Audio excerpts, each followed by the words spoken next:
All right, sure. Climate change is no longer an opinion. It's a fact, and it's an emergency. These are not my words.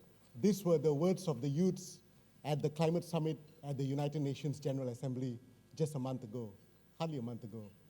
And I think we need urgent action, and the solutions are at us, at professional level and individual level. So Mastec and MGTC, and we thank Shell for sponsoring this first climate conversation or climate change conversation, because we feel the core of taking any actions on climate change is the understanding, the communication, the education, and public awareness. So climate change conversation is this is the first, and we're going to have more of it, and we thank you all for coming. And I think the minister and the panelists said many things which resonated very well with what ASEAN, our region, made a submission to the climate summit recently. We wanted to drive more renewable energy potential. That was the first thing that we wanted to try to drive at. We want to drive climate resilience, and we heard Dr. Cho tell us that, or Dr. Wang told us that there's a potential of 26 trillion benefits just by moving towards a climate resilience, low carbon growth. And third, which Minister spoke quite a lot, is mainstreaming nature-based solutions. And that, I think Malaysia, being a mega biodiverse country, has got a lot of potential.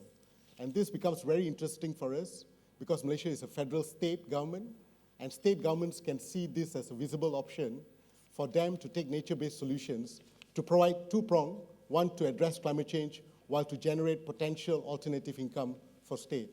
And final, and the most important is, I think the region called out very clearly that we need to deploy political will among organizations. And I think I liked what Dr. Tan told us. Small is the new big. Small is the new big, because this morning before coming here, we had 17 cities in Malaysia taking small steps, but very impactful, making changes at where it matters. And they got awards. And we are trying to stimulate all the 154 local governments to take similar steps, because that's where it's visible. I mean, we can talk 40,000 feet policy prescription, but we are very happy to see actions happening at the ground level. With that, we've got the same speakers who are now transformed into panelists. We've got Dr. Cho, Dr. Wang, or Dr. To, and of course, Dr. Tan. So I think what we'll do is, this is going to be a dialogue, it's a conversation, and technology has helped us, and thank you all who have submitted questions through the Mentimeter, and I'm trying to get my gadget up. So thank you for submitting questions. I've got the questions up here. But before we do that, maybe we'll go to the initial questions that we asked, and we have a poll here. So rate your support for the following measures in addressing climate change. So it looks like it's quite a difficult, we've got like, the variation is not very big, but improve energy efficiency and changing producer and consumer mindsets has come out to be the top. Maybe Dr. Cho, basing on what you can see on the screen, this is the reaction from the public. Would you like to react to it or on measures to address climate change? Well, what I would say is that all these measures are part of our sky scenario. All of them will be critical in getting to Paris, in meeting our commitments on climate. And let's just recall one thing. When Paris was signed, the commitment was to get to well below 2 degrees Celsius. That's right. Today, increasingly, as Dr. Tan made clear, and as we all know, in fact, the commitment is now hardening towards 1.5 degrees Celsius, simply because we recognize the implications of 2. There is no cutoff point at which I think the impacts from climate change will not hit us. They will hit us regardless, however high or however limited that global temperature rise will be. But what can we do to corral the effects of climate change in a way that we can actually deal with it to a greater or lesser extent? 2 degrees was regarded earlier on as the yardstick we should aim for. 1.5 is now increasingly the goal that we're asked to aim towards, but we're doing so at a time when I think the hour is getting increasingly late. Right. I mean, that's a very important point. I mean, the Paris Agreement was a turning point where you have bottom-up kind of approach where governments, based on their national circumstances, pledge a target.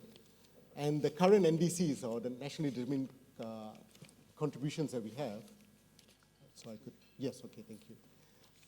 If it's as business as usual as what we have now, the planet will still warm between 2.7 to 3.4 degrees. And I think Dr. Chow made a good point. I mean, even at 2 degrees, the 2018 IPCC report showed how the planet will be impacted, especially on coral reefs, which are so vulnerable. We probably will lose 99% of our coral reefs if we are having a temperature increase of 2%. And even at 1.5, there's going to be impacts as well.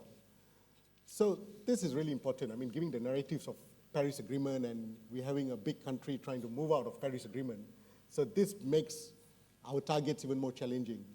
But probably I'll move on to the... Could I just say one more Yes, thing please, before you move Right. on? So back to Okay. the previous slide, Right.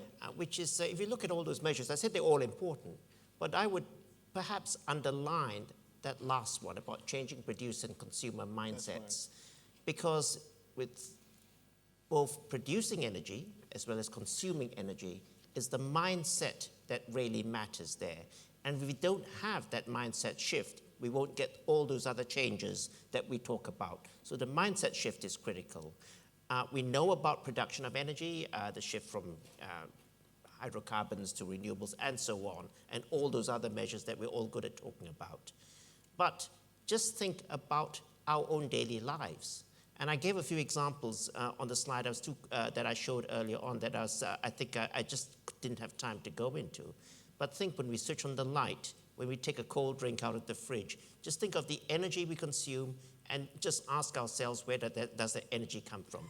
Even with your PC, your laptop, think about how much energy it consumes. Think about what happens when you want a bigger TV screen, a bigger car, or whatever. So bear all these things in mind. Right. I think that resonates with, actually, many of us forget that at individual levels, we can make huge differences as well. And consumer mindsets, I think there's a growing move towards extended producer responsibilities, especially on the plastic economy and all that. And we are encouraged that many corporations are now moving towards these pathways.